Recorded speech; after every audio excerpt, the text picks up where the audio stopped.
Bonjour à tous, bienvenue sur la chaîne. J'espère que vous allez bien, les amis, que vous avez passé une belle semaine. Et puis, avant toute chose, je vous souhaite une excellente année 2026. Mes meilleurs vœux.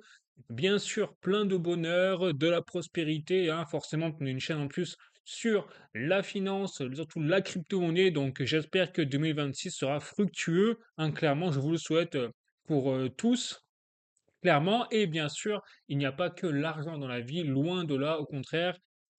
Eh bien, il y a tout ce qui est l'aspect familial, santé, les décisions que vous prenez, vos projets, etc. Je vous souhaite, voilà, d'être vraiment au top du top sur tous les sujets, tous les niveaux. Bon, sur ce, une fois que j'ai dit ça, eh bien, c'est parti pour tout ce qui est donc l'actualité donc hebdomadaire, hein, comme d'habitude, sur la crypto-monnaie, mais notamment donc le Bitcoin. J'ai parlé des ETF hein, avec les chiffres mis à jour, bien évidemment, les projets crypto en général, donc VeChain, Ondo, Chainlink, enfin comme d'habitude, avec le RWA financier qui est vraiment là, s'annonce puissant pour cette année 2026, justement, en tout cas, on l'espère, hein, parce que de toute façon, c'est l'avenir, donc dans tous les cas, je n'ai pas de doute là-dessus. Après, j'aborderai également l'or et l'argent en fin de vidéo, là aussi, c'est carrément incroyable hein, ce qui est en train de se passer.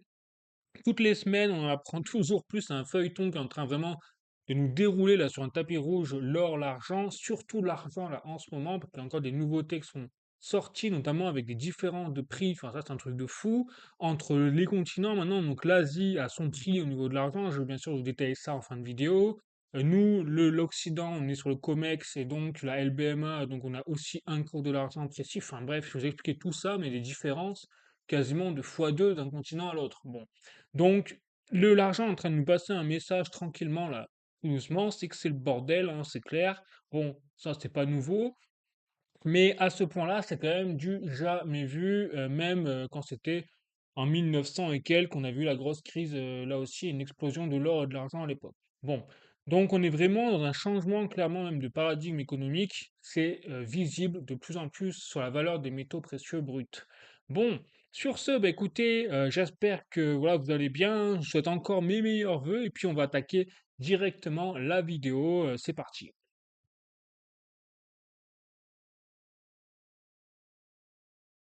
Donc, je commence avec le Bitcoin et le rapport de Farsight Investor sur les ETF et Bitcoin, hein, vous connaissez. Et donc, regardez, eh bien, on a eu une semaine vraiment très mitigée pour cette période de Noël et fête fin de début d'année. Eh bien, on a effectivement au 30 décembre 2025, regardez, nous avions 355,1 millions de dollars injectés sur le marché. Et puis le lendemain, le jour du 31 décembre, on a eu l'exact quasiment inverse, à peu de choses près, avec 348,1 millions de dollars de sorties sur les ETF Bitcoin. Donc là, on ne sait pas trop ce qui s'est passé.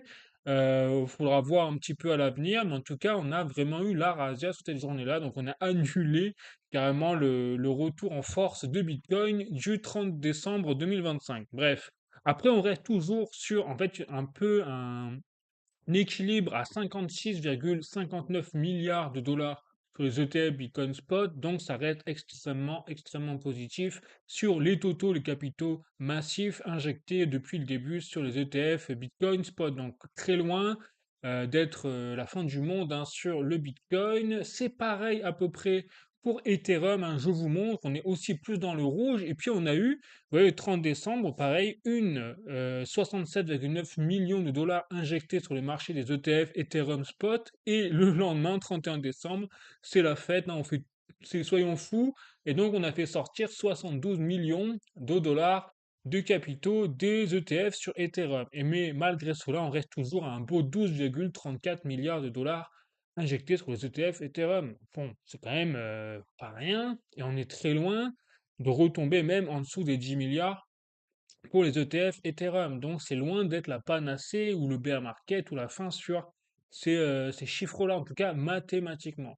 Après, c'est vrai que la tendance en ce moment, et ça c'est depuis le 10 octobre, un jeudi 2025, on a eu vraiment un sentiment d'extrême peur avec une perte de confiance, je dirais, et on le voit vraiment sur Twitter, sur les réseaux, dans les sentiments de marché, sur la crypto-monnaie qui est très volatile et donc on a les investisseurs qui ont retiré et qui retirent peut-être leurs billes en ce moment pour les mettre dans l'or et l'argent. C'est vraiment ce que je vous disais la semaine dernière dans la vidéo, c'est qu'on a ce contrepoids qui est d'ailleurs assez unique en son genre depuis le début du Bitcoin et le lancement de l'or, de l'argent avec les ETF et tout, c'est qu'on voit vraiment une dissonance, alors que normalement il y a toujours une corrélation entre les valeurs de l'or et les valeurs du Bitcoin. Et aujourd'hui, cette corrélation est totalement flinguée. Hein, il suffit de voir les courbes de corrélation que j'ai passées la semaine dernière, et ça se confirme encore cette semaine, où vous avez l'or qui explose à la hausse à des niveaux jamais vus et surtout à une vitesse, parce que c'est pas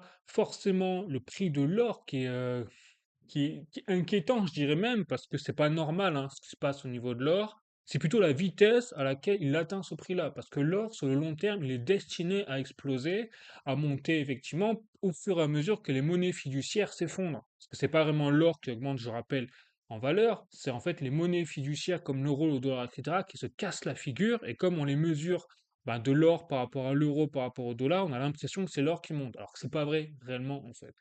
Voilà. Et donc, on observe un phénomène, on a l'or qui explose, l'argent qui explose, on a un FOMO sur les métaux précieux, on a les médias qui parlent constamment de ces métaux précieux, et donc vous avez peut-être des investisseurs, je pense, hein, en tout cas ce que je vois venir, qui retirent leur bille de la crypto-monnaie pour se mettre un peu dans l'effet FOMO des métaux précieux comme l'argent et l'or.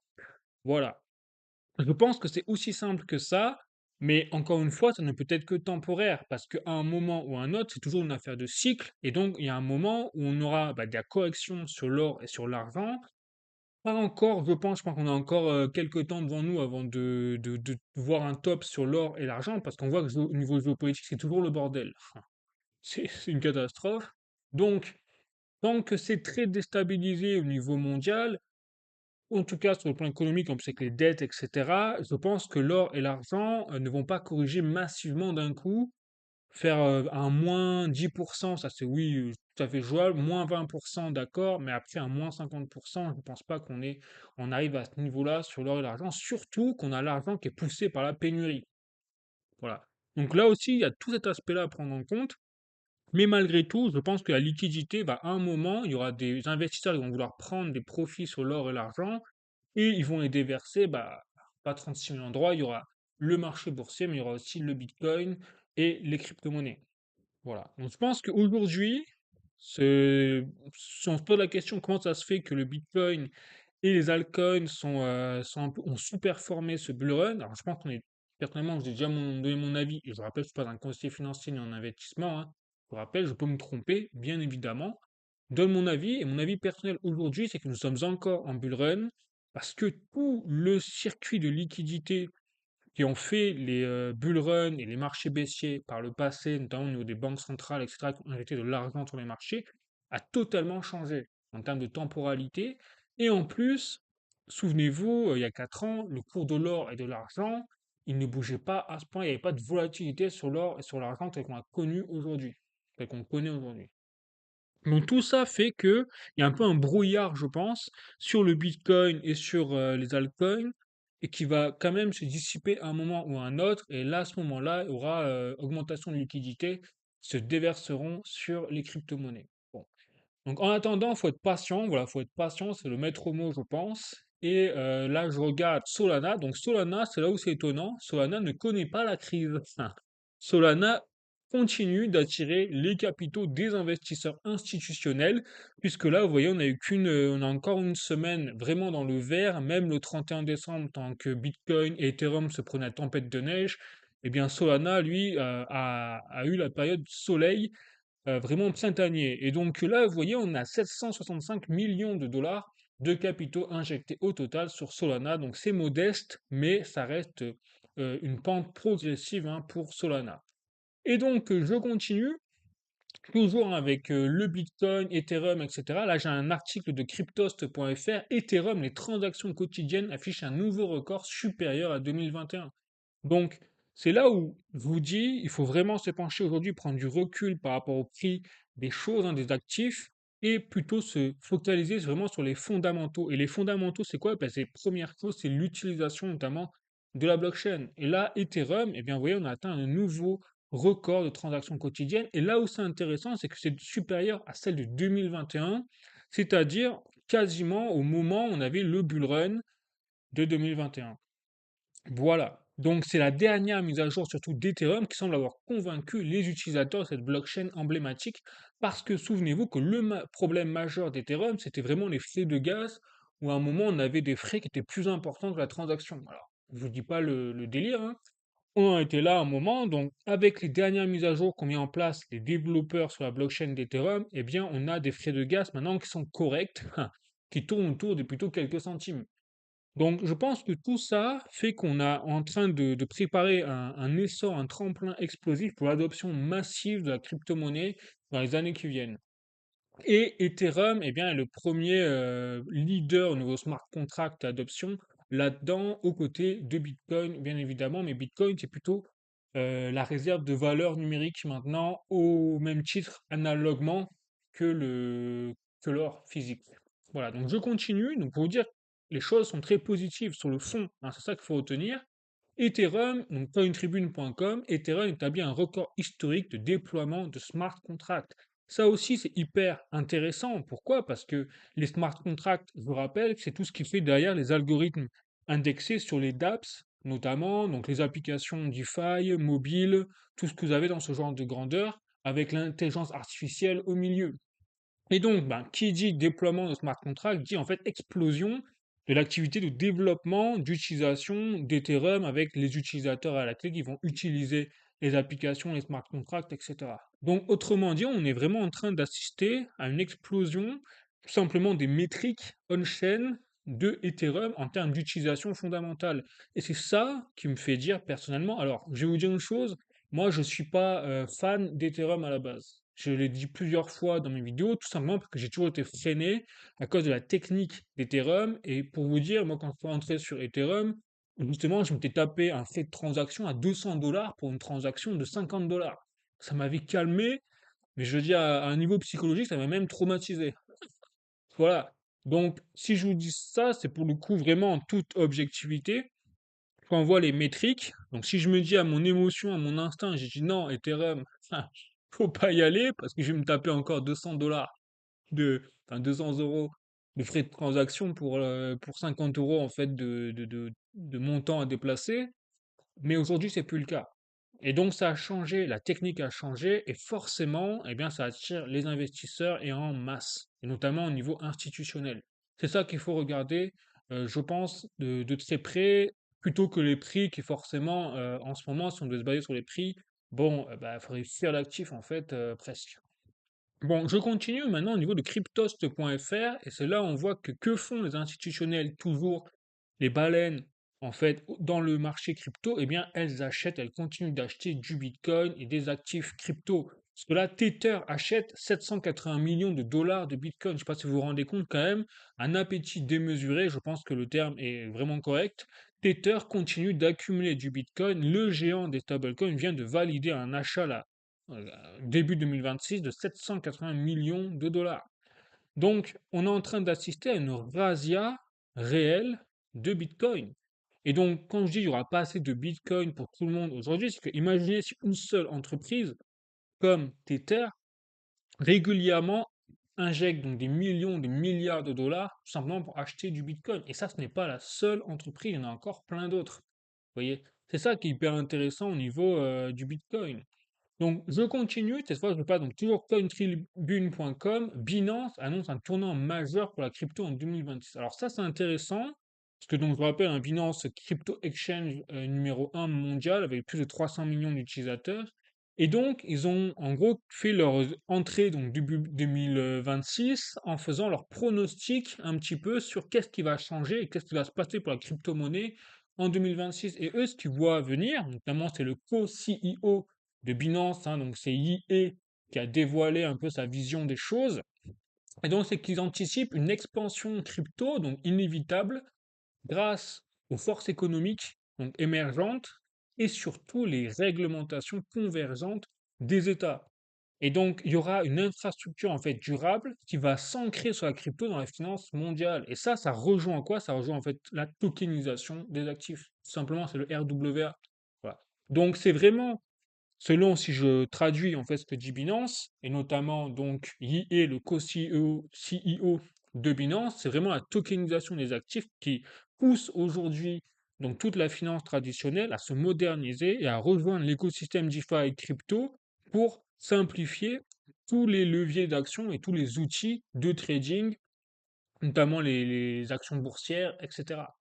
Voilà, donc on le voit avec Ondo Finance, notamment Chainlink pour les data, enfin, tous ces projets-là sont au cœur vraiment du changement de paradigme économique sur la finance traditionnelle, qui devient en fait une finance de plus en plus décentralisée, parce que c'est ça en fait qui est en train de se passer, c'est que tout ce qui est, imaginez l'achat d'actions boursières, eh bien c'était centralisé dans les mains des brokers, donc pour y accéder, il fallait passer par une banque ou alors par un broker particulier, bref, c'était plutôt compliqué pour le citoyen lambda. Demain, avec la tokenisation des actifs, ce sera beaucoup plus simple, malgré le fait que ce soit de la blockchain et donc on s'imagine du Web3 et donc c'est plus compliqué. Eh ben non, en fait, ce sera plus simple pour les citoyens lambda d'accéder justement à des actions boursières qui seront en fait tokenisées sur la blockchain. Et donc accessible 24 heures sur 24, 7 jours sur 7, sans avoir besoin de passer par une banque ou un broker avec des certifications compliquées pour mettre en place, pour y accéder, etc. Voilà, c'est ça qui est intéressant. Et donc, il y a 5 leviers qui se dessinent sur une dynamique historique pour et en tout cas le co-CEO de Binance pour 2026 sur la crypto, c'est la croissance mondiale, politique monétaire plus accommodante, j'en ai déjà parlé, vous voyez, c'est marrant, j'en ai parlé quand même il y a 2 semaines, au niveau du changement de la Réserve fédérale américaine qui changeait de comportement de politique monétaire, où on passait sur du quantitative easing, c'est-à-dire un assouplissement, en fait, et donc une injection de liquidité sur les marchés. Alors qu'avant, nous étions sur du quantitative tightening, c'est-à-dire qu'on resserrait les vis et qu'on absorbait la liquidité au niveau des banques centrales. Donc vous voyez, IE fait le lien également là-dessus. Ensuite, il y a le soutien des États par des mesures fiscales, une régulation crypto plus claire, donc ça rejoint le point précédent, et enfin l'engagement accru des institutions. Bon, rien de nouveau là-dessus. Voilà. C'est juste, ça va s'accélérer. Voilà, et ça va continuer. Donc, tout ça, on voit bien que les fondamentaux sont encore bien au rendez-vous. Et même, c'est de mieux en mieux. Hein. Voilà, et ça, c'est marrant de voir ce contraste entre les prix également qui sont, je pense, volés, je dirais volés par l'or physique et l'argent physique, clairement, hein, je pense que c'est vraiment ce qui est en train de se passer aujourd'hui. Et en plus, avec une peur extrême qui a été exacerbée par le 10 octobre 2025 avec la chute massacrante du Bitcoin. Moi, je pense qu'il y a eu une manipulation du marché à ce moment-là, pas être menée par les market makers ou les baleines, clairement. Et depuis, le marché a du mal à se relever, à faire confiance, au point, par exemple, de délaisser l'or et l'argent physique pour le remettre dans les crypto-monnaies. Voilà. Mais il y a un moment où ça va arriver. C'est-à-dire qu'il y aura encore une fois cette rotation de liquidité vers les crypto-actifs plus risqués dans la tête je pense, de beaucoup de monde, comme le crypto-monnaie. Allez, je continue. Donc, journalducoin.com. Le Turkménistan légalise officiellement le minage crypto. Alors, la semaine dernière, quand même, c'était le Ghana qui légalisait le Bitcoin en tant que monnaie. Faut le faire. Aujourd'hui, c'est le Turkménistan. Donc, chaque semaine, vous voyez, on passe maintenant d'un FOMO institutionnel milieu-début 2025 à désormais, là, début 2026, fin 2025, à une légalisation des États. Donc, je vais en y parler déjà il y a quelques mois quand même. Je disais qu'on va passer un moment d'un FOMO institutionnel à un FOMO gouvernemental. On y est. Alors après, c'est pas des gros pays, effectivement, c'est pas bon, c'est pas les pays les plus connus, on est d'accord. Mais n'empêche qu'au niveau mondial, il se passe quelque chose au niveau gouvernemental. Il y a 5 ans, 10 ans en arrière, jamais de la vie, on aurait ce genre de nouvelles avec des pays qui légaliseraient quelque part, alors soit par le minage ou par le biais de monnaie officielle, la crypto-monnaie et le bitcoin. Jamais de la vie. Donc on voit vraiment qu'il y a une évolution vraiment sur les plans fondamentaux sur le Bitcoin et la crypto. Je continue toujours avec cryptost.fr cette fois. Donc Bitcoin, les whales accumulent, donc les baleines, massivement 80 000 dollars quand les petits porteurs revendent. Je pense que cet article, il veut tout dire. Donc quand je vous dis on a l'extrême peur sur le marché, donc c'est malheureux à dire, mais monsieur et madame tout le monde, genre comme ça de toute façon, hein, eh bien vendent parce que subissent l'émotion, la peur du marché, donc délaissent leurs actifs pour les vendre en fait aux institutions, aux baleines, parce qu'à ce niveau-là, c'est forcément ces institutions. Donc depuis fin novembre 2025, les whales, ceux qui détiennent entre 1000 et 10 000 bitcoins, se sont mis à acheter massivement du bitcoin. Vous remarquerez que fin novembre 2025, ça colle à un mois près avec le choc crypto qu'il y a eu et la correction massive qu'on a subie sur le bitcoin et les altcoins, j'en parle même pas. Voilà, c'est marrant quand même. Donc, à l'inverse, les petits investisseurs continuent de vendre leur position, le reflet de la peur ambiante qui pèse sur le marché crypto depuis la fin du mois d'octobre. Voilà, je pense que j'ai même pas besoin d'épiloguer, tout est clairement expliqué à travers le titre de l'article et également le petit descriptif au-dessus, quoi. Voilà où on en est. Donc, c'est pour ça. Et là, maintenant, où c'est vraiment très intéressant au niveau mathématique, c'est, donc là, j'ai un tweet de Hodl 15 Capital qui, justement, recentre les 34, au final, entreprises ou institutions ou personnes, soi-disant, qui détiennent le plus de Bitcoin. Donc, on intègre également tout ce qui est les plateformes exchange, notamment il y a Binance, il y a Kraken, OKX, etc., Gemini, mais qui sont considérés aussi comme des institutions, quelque part.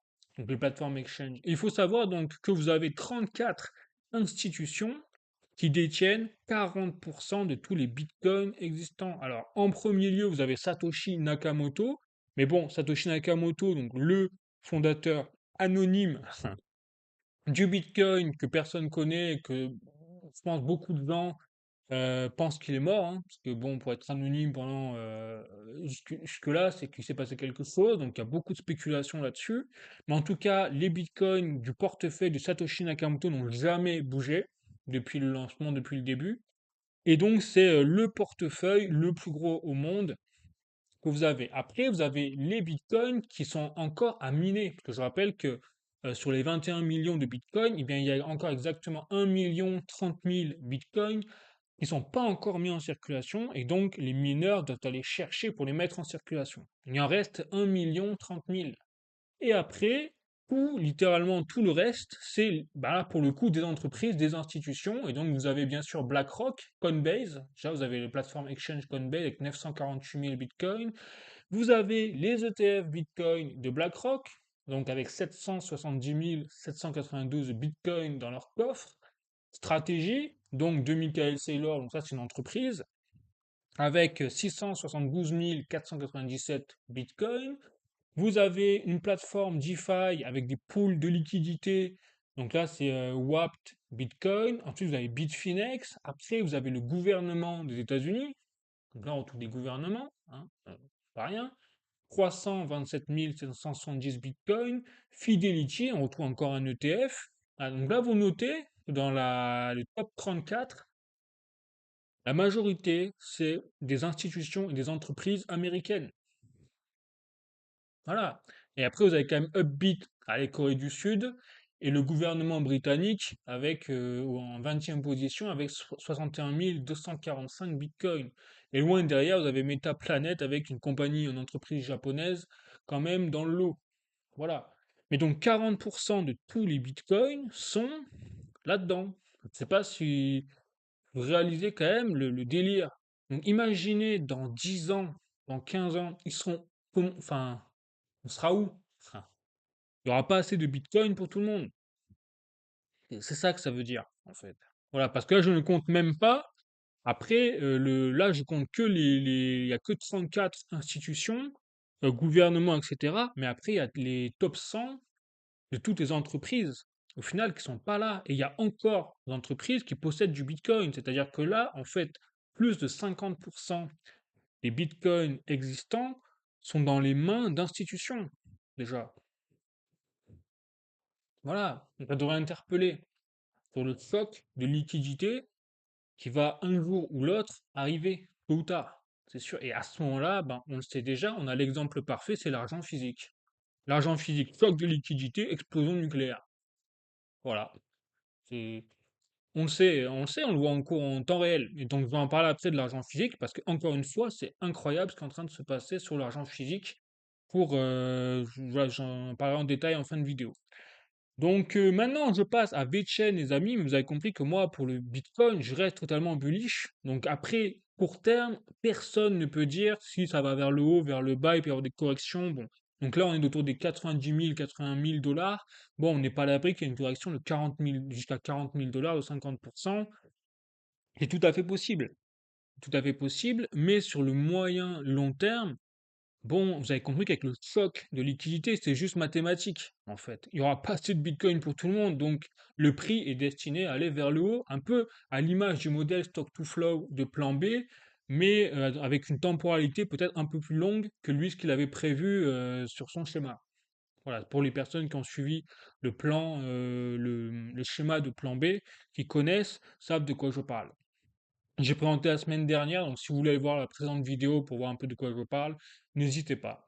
Et donc maintenant, je passe à VeChain, hein, les amis, et donc VeChain nous a concocté quoi? Une sortie de son token, donc VET, sur Kraken. Donc le Kraken, la plateforme exchange donc Kraken, a listé le VeChain sur sa plateforme. Donc ça, c'est très intéressant parce que ça veut dire qu'il y a une adoption justement un peu institutionnelle et un adoubement du VeChain par les plateformes exchange. Et donc les analystes qui regardent un peu comment ça se passe au niveau du VeChain, etc. Et à un moment, c'est ça qui est intéressant, où le VeChain explosait, est éclaté au sol, enfin, à des prix vraiment massacrés, en fait. C'est ça aussi ce qui m'interpelle, que ce soit à ce moment-là, en bear market.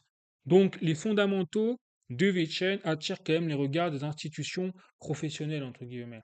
Bon, je continue toujours avec VeChain. Donc là, je passe directement aux statistiques. Alors, c'est vrai que sur le momentum, hein, on voit qu'il y a une baisse pour VeChain, puisqu'on est à 4200 nouvelles adresses aujourd'hui. Alors, d'habitude, on était quand même à 20 000, 30 000 nouvelles adresses par jour. Donc, on voit qu'il y a une énorme baisse de momentum. D'ailleurs, on le voit dans la courbe, ça commence à se voir ici. Et donc, on a 14 427 000 nouveaux portefeuilles hein, depuis le début du lancement de VeChain. Donc c'est propre, mais attention quand même à cette baisse de momentum. Donc je pense que VeChain, là, il faut vraiment mettre le paquet sur des partenariats maintenant industriels. Bon, j'en ai déjà parlé, donc je ne vais pas revenir là-dessus. Mais c'est ce qui manque à VeChain, c'est cette hype supply chain. Voilà, donc la plateforme VBetterDAO, c'est bien. Maintenant, il faut vraiment se recentrer sur l'essence même de VeChain. Et donc, au niveau des holders, donc là, des investisseurs sur le VeChain, là, on voit que ça remonte un petit peu avec 1 617 192 holders de VeChain. Donc, ça remonte un peu, positif. Et au niveau de la TVL, là, je suis sur DeFi Lama. Là, par contre, la TVL baisse un peu. Donc vous voyez que par rapport au dollar, bon ça c'est normal, j'ai déjà expliqué, c'est comme les prix du VeChain sont explosés au sol, comme la majorité des crypto-monnaies depuis le 10 octobre, bon ben la TVL forcément a suivi parce que c'est par rapport au dollar. Par contre, en nombre de VeChain, et là donc ça avait remonté un petit peu, et là ça rebaisse. Donc malheureusement, on a une sortie, vous voyez, de liquidité quelque part de la part des investisseurs. Donc attention à la VeChain qui se stabilise dans un range pour la TVL dans cet ordre de grandeur-là, en termes de nombre de VeChain bloqués sur la blockchain. Voilà. Donc là aussi, à vérifier quand même. Bon, moi je crois, vous le savez, hein, toujours au projet. C'est clair et net parce qu'il y a des très bons fondamentaux. Mais ça fait quand même quelques semaines que j'alerte. J'ai dit, bon, il faut que VeChain, là, il se reprenne et qu'il remette le paquet sur l'industrie. Voilà. C'est tout. Si, mais je pense qu'ils sont sur la bonne voie et dès que ça va se remettre dans ce cadre-là, je pense que les métriques vont repartir à la hausse. De toute façon, je serai là pour vous le dire hein, si c'est le cas ou si c'est pas le cas. Bon, allez, je continue. Prochain projet. Donc là, je repasse sur tout ce qui est la RWA Finance avec Ondo Finance, donc notamment. Ondo Finance, bah regardez, on a une intervention carrément du CEO, le PDG donc de Melon BNY quand même, donc c'est pas rien, sur CNBC hein, carrément, qui justement parlait de la tokenisation et justement du cœur stratégique sur laquelle se focus tout simplement les PDG des banques, etc. Et donc, faut savoir que, donc ça c'est une des plus grosses banques, hein, voilà, qui parle carrément de méga trend. Il parle même pas de trend ou de tendance actuelle ou temporaire ou éphémère, il parle carrément de méga tendance. Faut le faire. Et donc les propos exacts du PDG donc de BNY Mellon, c'est justement ça, c'est une tendance importante, et dit même c'est une des méga tendances que nous avons identifiées et que nous voulons en fait positionner dans notre business pour en profiter. en termes de bénéfices. Et ça, c'est une des plus grosses banques de, des États-Unis, là, qui nous dit ça, en fait. Truc de fou. Donc, pour vous dire que la tokenisation des actifs, quand je vous dis que c'est l'avenir et que ça va pousser même en 2026 la tokenisation, le RWA à fond, c'est justement parce que ça va être adopté massivement et propulsé massivement par les banques, les institutions, même les gouvernements, parce que c'est beaucoup trop utile. Voilà.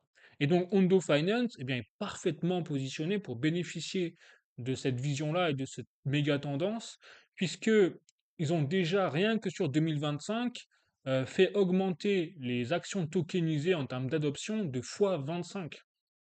Voilà, on parle quand même d'une performance incroyable. Et donc, plus de la moitié carrément enfin plus de la majorité en fait de l'augmentation vient de la deuxième moitié de l'année.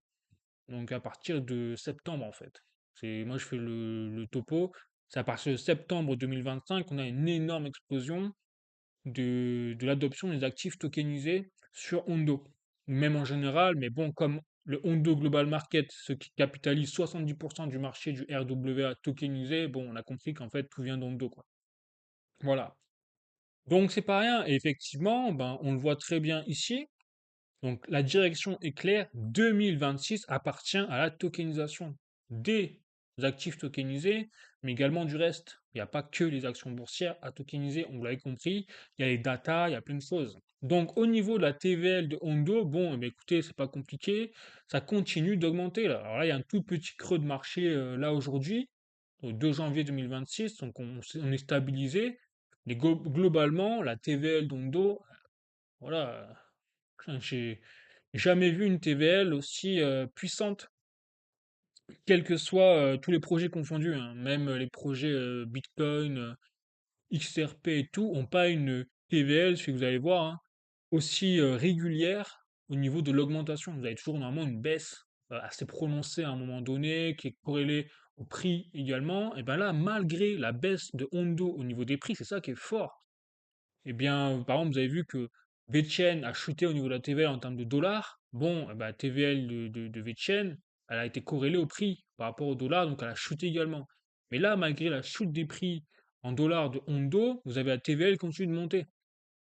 Donc c'est carrément 2 fois plus fort. En fait, ça va très vite pour Hondo au niveau du stockage de la valeur dans la blockchain et de l'intérêt des institutionnels et des investisseurs. C'est ça que ça veut dire surtout. Donc tôt ou tard, Hondo Finance, je vous invite à surveiller ce projet. Tôt ou tard, je pense qu'il va vraiment nous dévoiler des surprises, même au niveau des prix, parce que les fondamentaux suivent les prix.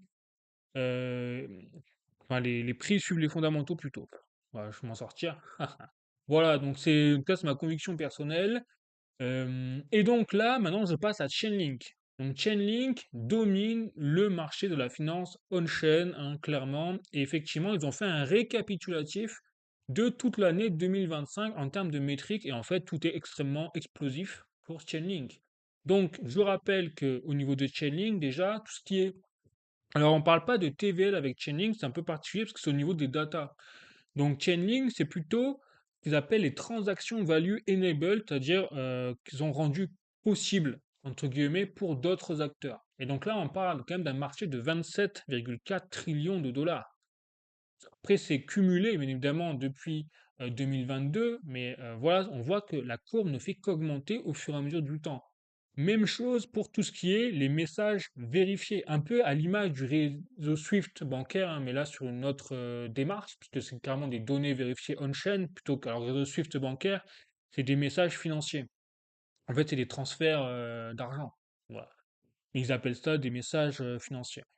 Et donc, on voit que là aussi, ça ne fait que exploser. On a 18,9 milliards en fait, de messages vérifiés TVM sur Chainlink. Et on a également la réserve de Chainlink qui est désormais dépassée les 1,2 million de tokens Link. Donc, je rappelle que le système de réserve de Chainlink, c'est simple. C'est-à-dire qu'à chaque fois qu'ils gagnent de l'argent, donc à travers des frais de transaction ou à travers l'utilisation de leur réseau par des institutions, eh bien, ils convertissent cet argent gagné, ces frais de gaz par exemple, en link, et en fait, ils rachètent eux-mêmes quelque part leurs actions. C'est du buyback, un petit peu si on devait le comparer à des actions d'entreprise traditionnelles. Et donc, ça permet, selon eux, de renforcer leur écosystème et de renforcer la place du link et de mettre le link au cœur même de, de l'accroissement et de l'agrandissement de l'écosystème de Chainlink. Voilà. Donc ils vont profiter, ils essayent de faire pump en fait le cours de token link. Bon, pour l'instant, c'est pas trop ça, c'est clair, on est d'accord, mais je pense là c'est parce que c'est généralisé. Mais le jour où on va avoir un vrai bull run RWA, et ça j'en suis convaincu de plus en plus quand je vois l'intérêt institutionnel, quand on va avoir un bull run RWA, et je dis bien RWA, le reste je sais pas, mais RWA j'en suis convaincu, à l'image du bull run qu'on a eu en début 2024, euh, oui c'est ça, début 2024 sur, vous savez, l'IA. On a vu les annonces de Nvidia, tout ça, ça a provoqué un méga bull run après sur toutes les crypto-monnaies comme Fetch.ai, Bitancor et toutes les merdes après derrière qu'il y avait, excusez-moi l'expression, mais sur les agents autonomes, qui avaient des projets de partout, il y avait même des shitcoins indexés sur l'IA, bref. Tout ça, bon, après c'est explosé, hein, mais on a eu un bull run comme ça. C'est spécifique, localisé. Voilà. Et ben je pense, je ne serais pas étonné vraiment qu'on ait la même chose tôt ou tard, quand, je sais pas, mais tôt ou tard, on aura la même chose, je pense, sur le RWA. Et ce sera bien plus fort parce qu'en plus, il y a l'utilité, il y a un marché qui est de plus en plus mature, contrairement à l'IA en 2024 où le marché n'était pas du tout mature au niveau crypto. Là, au niveau crypto, ben, le marché est déjà mature quelque part dans le sens où c'est la crypto-monnaie qui permet le RWA. Vous enlevez la crypto-monnaie, il n'y a plus de RWA. Alors que l'IA, c'était pas le cas. L'IA, bon, vous avez Nvidia, la crypto-monnaie, c'est un ajout en plus, c'est un avantage en plus pour l'IA, qui est que vous assurez les datas au milieu, avec des agents autonomes, etc. Mais c'est pas ce qui faisait, voilà, c'était pas le bloc central, quoi. Le RWA, sans crypto, bon, vous enlevez Ondo, vous enlevez Chainlink, déjà il n'y a plus de RWA. Bon, voilà. Et vous enlevez Ethereum, c'est fini, quoi. Donc, pour vous dire, au point où on en est, et effectivement, il rappelle donc Chainlink toutes les technologies, parce que là on parle vraiment de technologies innovantes, d'ailleurs ils le mettent très bien, donc des innovations et des produits lancés en 2025. Donc vous avez le CRE, donc tout ce qui permet aux entreprises, il me semble que c'est ça, hein, ne confond pas avec le Chainlink confidentiel CCC peut-être, mais en tout cas vous avez une technologie qui a permis Chainlink, c'est de rendre privé dans un secteur blockchain les transactions. Donc, c'est quand même fantastique. Donc les institutions vont pouvoir utiliser la blockchain tout en permettant de rendre leurs transactions financières ou leurs audits, ou peu importe, confidentiels aux yeux du public. Voilà. Ils ont créé Datalink, CCIP V1.6 en fait en accord avec Solana. Bref, le Smart Value Recapture SVR, je sais même pas ce que c'est, vous voyez, mais en tout cas ils ont créé ça. Donc une énorme adoption en fait sur Chainlink, et puis avec bien sûr des partenariats très solides qu'ils ont débloqués cette année. Donc on dirait vraiment voilà un tableau de bord, le truc avec toutes les meilleures banques. Donc il y a BNP Paribas, il y a DBS, il y a UBS, il y a le réseau Swift bancaire, il y a DTCC, Euroclear. Bon, je vais pas tous les lire, mais l'idée là, Chainlink sont vraiment devenir incontournables dans le secteur du RWA et des data pour les institutions. Et surtout, Chainlink, ils ont débloqué, et ça a été les seuls à faire un truc pareil, un partenariat avec carrément le département du commerce américain. Donc là, on parle d'une administration officielle d'un des pays les poids lourds au niveau mondial. Voilà où en est Chainlink, et ça en l'espace d'une seule année. Donc imaginez maintenant le même projet à ce rythme-là dans 5 ans, dans 10 ans. Ah, voilà. Donc c'est plutôt positif. Et là, vous voyez, c'est tout en lien avec le RWA, la tokenisation d'actifs. Donc là, maintenant, je passe à Plume. Enfin, l'autre projet RWA sympa, donc beaucoup moins mature, mais qui a un énorme potentiel pour le coup, puisque là, donc j'ai Chris Yin, comme vous pouvez le voir ici, donc qui est, bah, je crois, le PDG, si je dis pas de bêtises, ou le co-PDG de Plume. Si je dis pas de bêtises, je suis pas sûr de ce que je dis, mais enfin, à vérifier, je sais plus quelle place il a dans Plume, bon, on s'en fout. Et donc, il est répliqué, il faisait le récapitulatif également pour l'année 2025 sur le RWA et Plume.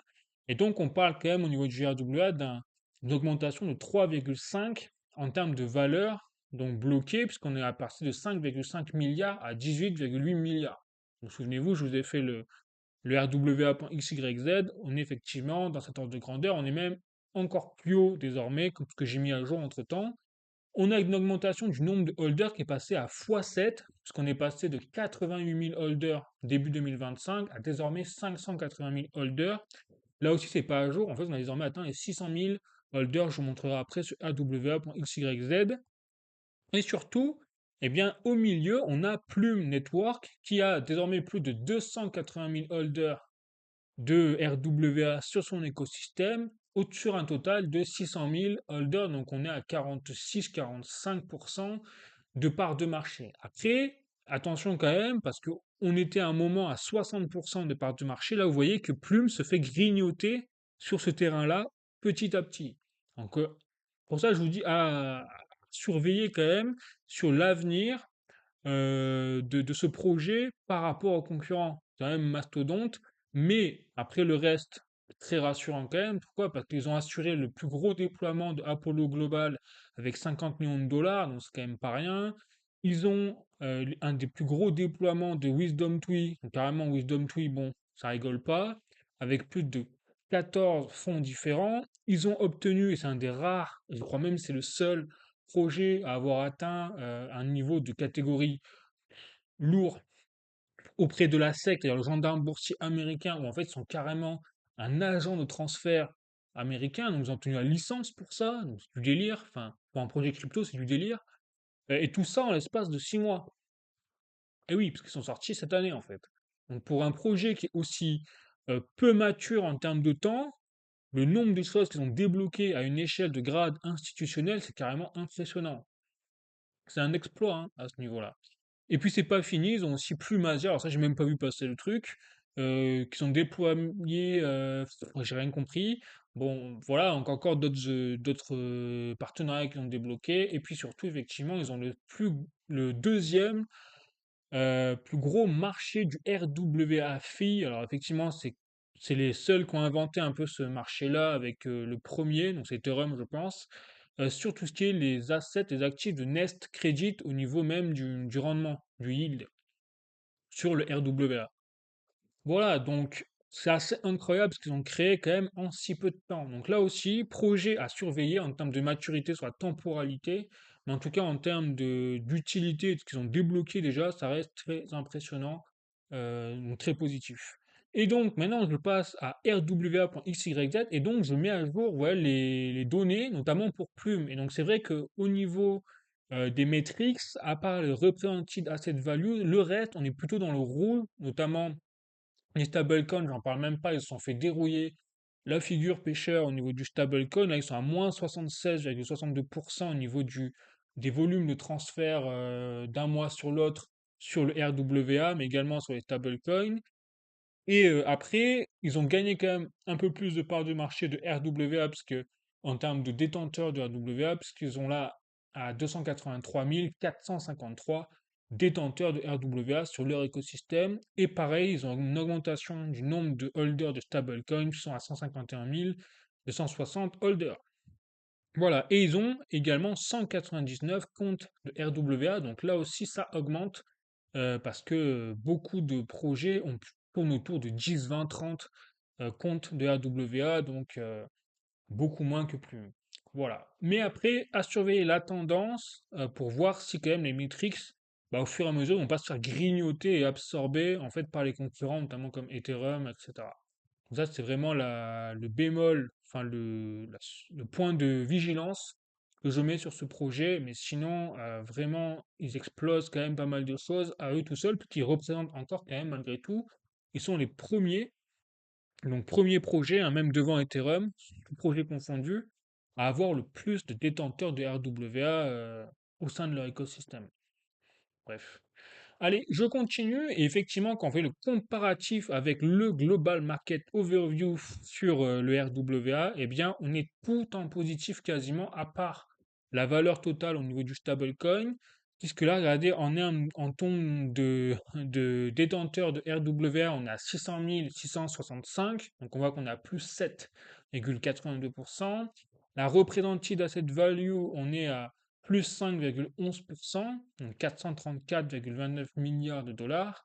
Et la distributed asset value, on a dépassé désormais les 19 milliards de dollars, puisqu'on est à plus 3,88% sur 30 jours. Donc on voit que là, au niveau de la courbe, c'est très visible, on repart à la hausse. Au niveau des métriques Hansen sur le RWA, tout marché confondu au niveau mondial. Bon, donc et ça a pété 2026, je pense que ça va péter. On verra bien ce que ça donne, mais avec les fondamentaux, les banques, les institutions qui poussent, je ne vois pas comment ça ne peut pas être le cas. Voilà. Oh, il y a un problème financier majeur, il y a une crise majeure, enfin voilà. Mais si on reste sur cette lancée, je vois pas comment ça ne peut pas continuer de monter. Allez, je continue, je passe rapidement à XRP et Ripple. Bon, alors il n'y a pas énormément de nouvelles hein, entre-temps, mais en plus il y a eu Noël, tout ça. Donc les institutions sont un peu mis au ralenti au niveau des partenaires. C'est normal, hein, c'est les fêtes de Noël, donc c'est les vacances. Et donc là, j'ai quand même un tweet de Wormhole qui a été retweeté par Ripple, hein. Donc Wormhole, quand même, entreprise qui permet justement de faire l'interopérabilité au niveau de la plateforme pour connecter la finance traditionnelle et également le Web3, la crypto-monnaie. Donc projet extrêmement solide Wormhole. Et donc, ils ont fait un petit tweet sur tout simplement l'intérêt de Ripple d'avoir exécuté la vision qu'ils ont sur le RLUSD, c'est-à-dire le stablecoin de Ripple, RLUSD. Et donc, ça y est, ils ont maintenant, bah, c'est directement approuvé avec le NYDFS à un niveau fédéral, donc par l'USOCC. Bon, voilà, c'est un organisme de contrôle, hein, quelque part. Et donc, ça y est, maintenant, Ripple a les plus hauts standards au niveau de la conformité pour les stablecoins. Et donc, maintenant, Wormhole peut mettre en avant le RLUSD à travers ses propres services. Et donc, c'est pour ça que désormais, ils disent que Now Going Multi-Chain Powered by Wormhole NTT. Donc, ça veut dire que le RLUSD est désormais en vigueur multi-chain et disponible sur plusieurs blockchains grâce à Wormhole et la technologie Wormhole NTT. Bon, je ne sais pas si j'ai été clair, mais en tout cas, grosso modo, Wormhole permet à toutes les blockchains, en tout cas une grosse majorité, bah, d'avoir accès justement désormais au RLUSD, au stablecoin. Donc c'est l'interopérabilité en fait maximale pour le RLUSD de Ripple. Donc c'est une victoire pour Ripple, hein, clairement, et l'adoption future du RLUSD de Ripple. Allez, je continue toujours sur le XRP et Ripple. Là, je suis sur Be in Crypto. Les baleines achètent 3,6 milliards de tokens en pleine divergence haussière. Donc, on en revient au même. Que font aujourd'hui les baleines pendant que vous vendez, imaginons, eh bien, les baleines, elles achètent toujours plus. Bon. Donc, il se passe quelque chose quand même, hein. Donc, on voit vraiment qu'on a toujours cette même tendance que je vous montrais la semaine dernière, quand je vous montrais la stratégie de Changpeng Zhao, donc l'ancien fondateur de Binance, qui disait effectivement que, attention, la stratégie des baleines, c'est d'acheter au moment où tout le monde a peur. Donc beaucoup de gens, où il y a un consensus comme quoi le Bitcoin c'est foutu, c'est fini, c'est le bear market, ou quoi, et ben c'est à ce moment-là que les baleines qui détiennent déjà beaucoup hein, d'actifs achètent. C'est pas au moment où justement vous avez le FOMO, l'euphorie, vous vous dites ça va encore aller plus haut. C'est à ce moment-là que les baleines elles vendent. Et donc elles profitent de la liquidité des petits vendeurs, entre guillemets, des petits acheteurs, petits vendeurs, pour sortir du marché au bon moment, ou alors peut-être pas au moment parfait, mais en tout cas au moment où elles sont en profit. Voilà, parce que vous n'atteindrez jamais, si vous attendez le moment parfait pour vendre vos actifs, vous allez vous faire éclater. Je vous dis ça par expérience. Voilà. Voilà. Vous n'avez pas de meilleur moment pour vendre. Il faut prendre des profits en fait régulièrement. Voilà. C'est tout. Et ça, c'est la tactique des baleines. Bon. Mais bon, c'est comme ça qu'on apprend, hein. C'est par l'expérience, voilà. Et c'est pour ça que c'est hyper important de plus être soumis à l'émotion, mais d'avoir la stratégie et d'avoir sa propre vision par rapport à ses propres projets, son propre profil d'investissement. Il faut se connaître aussi soi-même. C'est ça qui est intéressant dans l'investissement, dans la finance, c'est que ça vous oblige même à vous regarder vous-même, et à vous connaître. parce que plus vous vous connaissez et plus vous êtes capable justement d'agir en conséquence sans émotion. Parce que si vous laissez vos émotions prendre le pas, bon ben vous- voilà, vous faites rien quoi en fait. Bon, je continue. Je continue, cette fois je passe aux actualités crypto, donc plus général, pardon. Donc, journalducoin.com économise, Bear Bank lance le premier prêt garanti par les crypto-monnaies en Russie. Donc, on parle beaucoup des États-Unis, mais il y a aussi les BRICS qu'il ne faut pas oublier. Et les BRICS, qu'est-ce qu'ils font, notamment la Russie? Qu'est-ce qu'elle fait la Russie qui est sous embargo, qui est sous sanctions, qui en a marre du dollar, enfin, qui en a marre de se faire taper dessus? Eh bien, elle se réfugie dans les crypto-monnaies et elle lance des systèmes crypto, des services crypto via ses propres banques. Donc on y est. Donc on voit vraiment que c'est pas que les États-Unis qui mettent ça en place, on voit que c'est vraiment mondial. C'est ça qui est en train de. Donc quand je dis il y a un changement de paradigme social, déjà c'est évident, puisque c'est un changement économique. Donc l'économie impacte le social, on le sait, c'est à la base de la pyramide, l'économie. Mais en plus, il y a vraiment un enjeu technologique et même monétaire. Et donc là, on est en train d'assister à une forme de guerre économique, on le voit, mais plus une guerre monétaire entre notamment l'Occident, donc d'un côté, et le BRICS de l'autre. Et ça se réfugie même au niveau des crypto-monnaies, ça se sent à travers ce genre de faits-là. Bon. Et effectivement, d'ailleurs, Vladimir Poutine a lui-même parlé donc du Bitcoin, hein, en déclarant que ce qui était bien avec le Bitcoin, que personne ne pouvait le sanctionner, le censurer, le bloquer. En gros, il parlait des sanctions occidentales contre la Russie, et donc comme désormais la Russie fait des échanges bon, transfrontaliers avec la Chine en Bitcoin, eh bien forcément personne ne peut l'arrêter. Voilà, donc d'où vraiment le Bitcoin, c'est la décentralisation quand même par nature, c'est ça qui est intéressant dans le Bitcoin. Parce que la Russie en tout cas l'utilise très bien, elle a bien compris. Ensuite, je passe désormais à tout ce qui est Cointelegraph France. Donc, le marché des actions tokenisées atteint un record de 1,2 milliard de dollars. Les actions tokenisées ont bondi pour atteindre un marché de 1,2 milliard de dollars. Plusieurs acteurs du secteur comparent aujourd'hui leur trajectoire, attention, à celle des stablecoins et au boom initial de la DeFi en 2020. Imaginez, en 2020, vous aviez investi, notamment dans les stablecoins ou dans la DeFi à ce moment-là. On connaît tous la suite. Mais pour moi, je vais vous dire une chose, les stablecoins, tout comme la DeFi, ce n'est rien, mais littéralement rien au niveau mathématique, avec le potentiel de croissance de la tokenisation des actifs. Parce que les stablecoins, c'est un pan de l'économie. La DeFi, c'est aussi un autre pan de l'économie. Donc on parle effectivement plusieurs centaines de milliards de dollars, mais le RWA, lui, c'est toute l'économie qui est concernée. Donc là, on parle de trillions de dollars. Vous l'avez compris, c'est toute l'économie qui peut être tokenisable, même l'immobilier par exemple. Donc, on est vraiment assis sur quelque chose, pour moi, d'exponentiel et surtout d'extrêmement intéressant quoi, en termes d'investissement pour la suite des choses. Voilà, ça paraît évident à partir du moment où vous avez autant d'institutions qui sont à fond. Et je rappelle que début février, il y a le Hondo Summit, hein, j'en ai pas reparlé là parce que j'en ai déjà parlé il y a 2 semaines.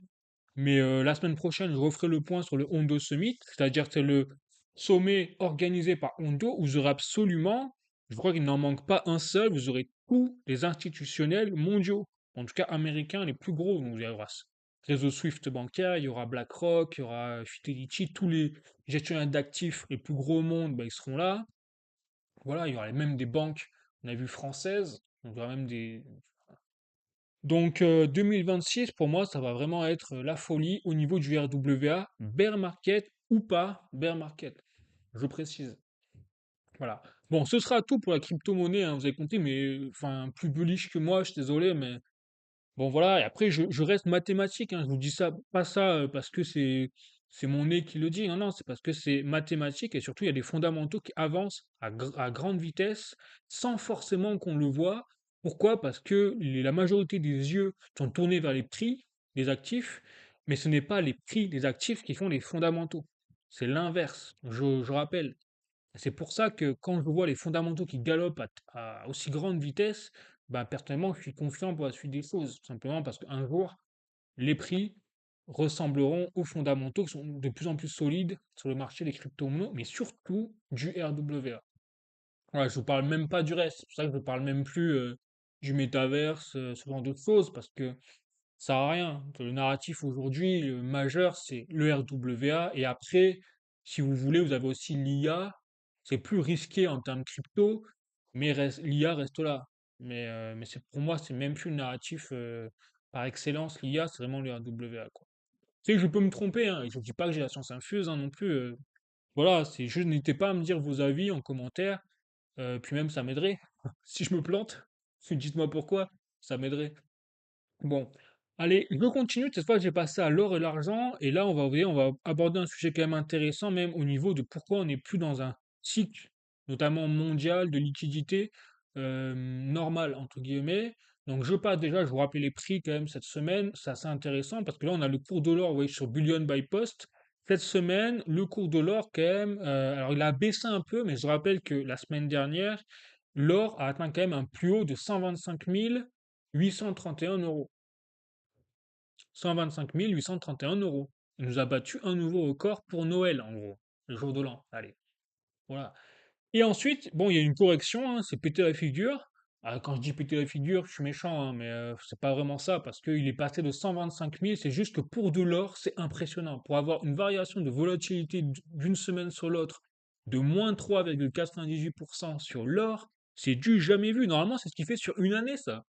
Et vers le haut, il fait plus 3% l'or. Ça, c'était le bout du monde il y a 30 ans. Ah, donc là, c'est. Donc on voit que on est sur du Bitcoin en fait là. On est sur du Bitcoin, c'est ça qui est fou. Donc d'où analogie hors physique, hors numérique de plus en plus. Mais en fait, l'or, on disait c'est le Bitcoin qui va rejoindre l'or. En fait, c'est l'or qui rejoint le Bitcoin là. Complètement déglingué. Bon.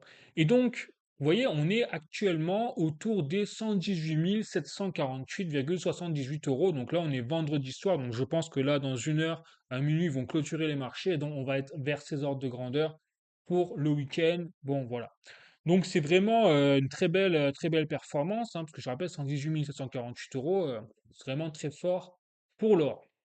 Bon, et pour l'argent, qu'est-ce que ça nous dit? Eh bien, ça nous dit là aussi une folie, puisqu'on a eu un plus haut la semaine dernière de 2304,28 euros directement. Donc, on l'a en une semaine, on a eu moins 6,56% pour l'argent. Là aussi, c'est n'importe quoi.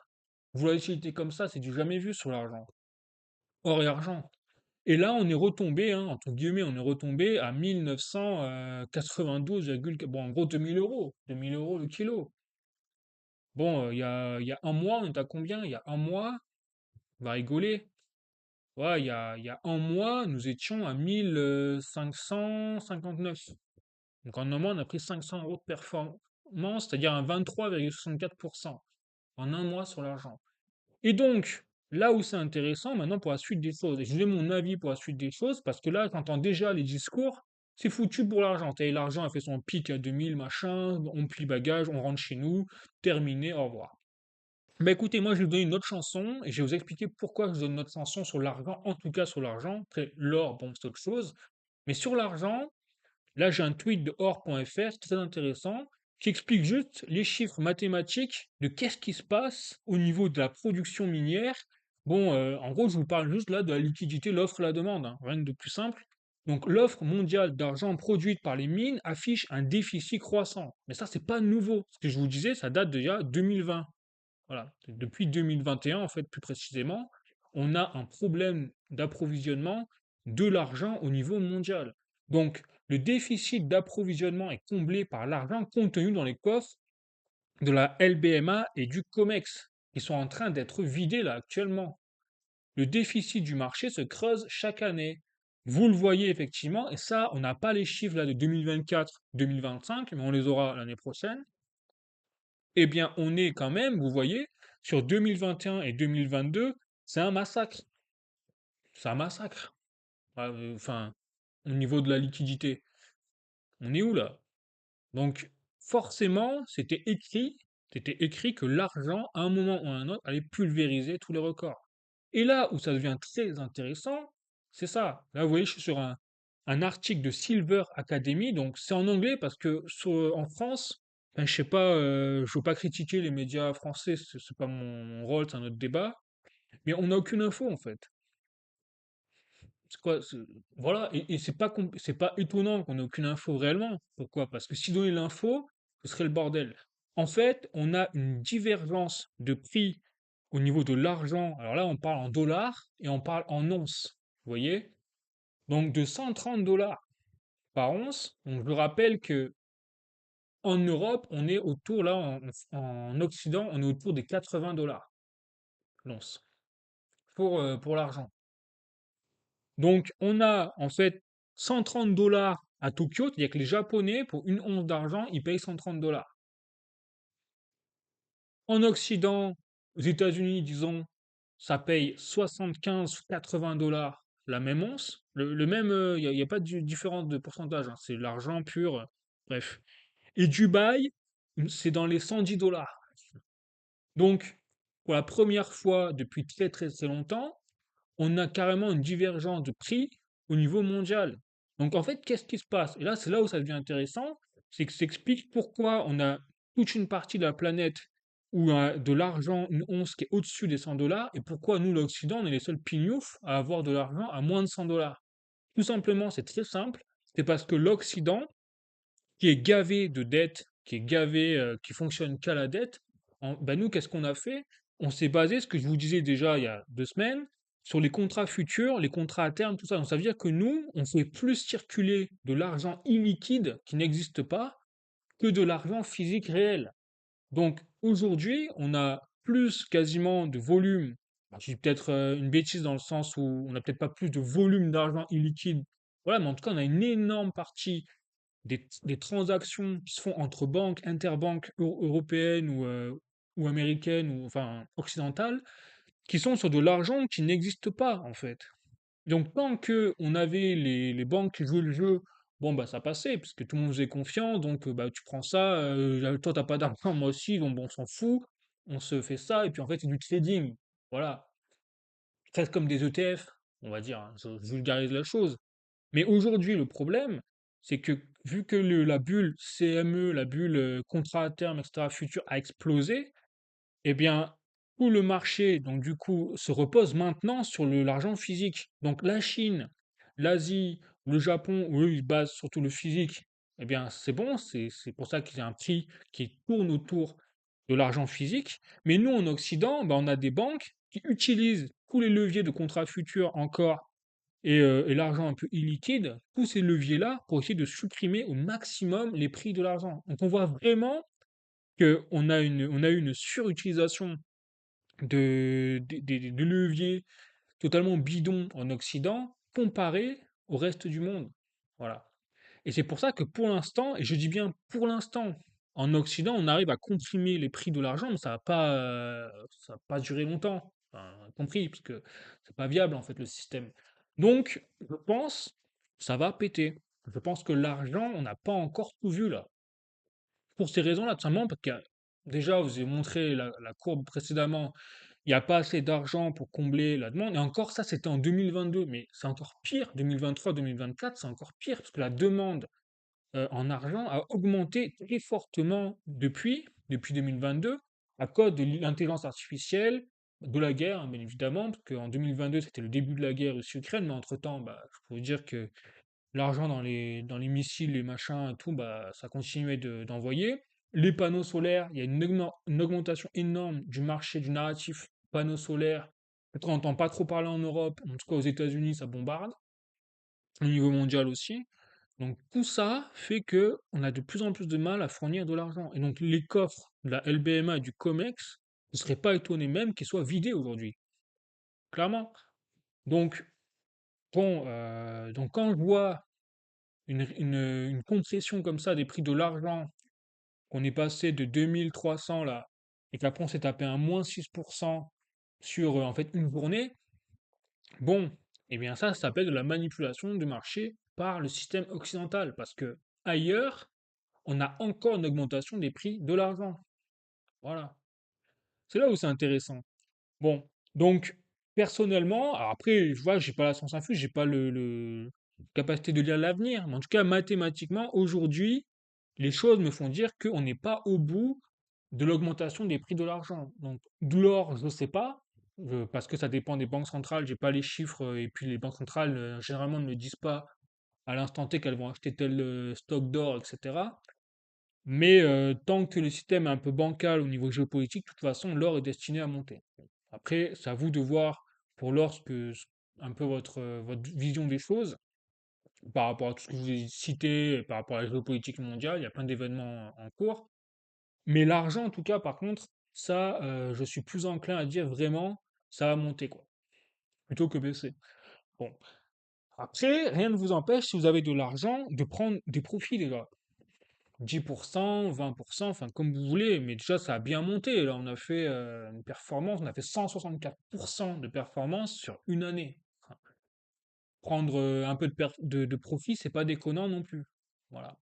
Bon, donc sur ce, bah, écoutez, ce sera tout pour aujourd'hui. J'espère que vous avez aimé la vidéo. N'hésitez pas à mettre un like si vous avez appris des choses, aimé la vidéo. N'hésitez pas à me dire en commentaire ce que vous en pensez. Et puis moi, sur ce, je vous réitère mes meilleurs vœux de 2026 en vous souhaitant vraiment que du bonheur, que du bon. De la crypto que ça pète, bah, l'or, l'argent aussi que ça pète, hein, mais bon, après si ça pète, c'est que c'est pas vraiment bon pour l'économie mondiale. Bon, bref, pas entrer là-dedans, mais en tout cas que ce soit positif au moins pour vous, ça ce serait bien. Et puis sinon, bah, écoutez, je vous dis à la semaine prochaine. Je vous souhaite un très bon week-end. La bise, ciao.